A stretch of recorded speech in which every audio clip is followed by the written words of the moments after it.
Hello, in this video I will show you how you can change ringtone on Google Pixel 10. First of all, open the settings. From here go to sound and vibration.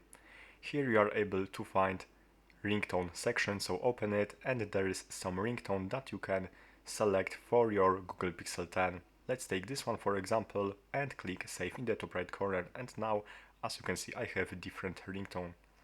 Also, if you want to select your custom ringtone from your files on your Google Pixel 10, go to the ringtones, my sounds over here, and tap on this plus in the bottom left corner.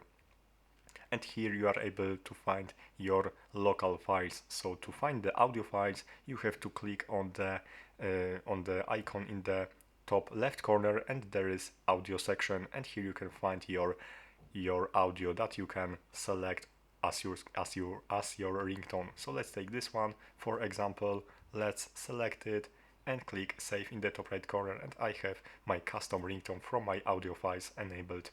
That's all for this video. Thanks for watching and subscribe.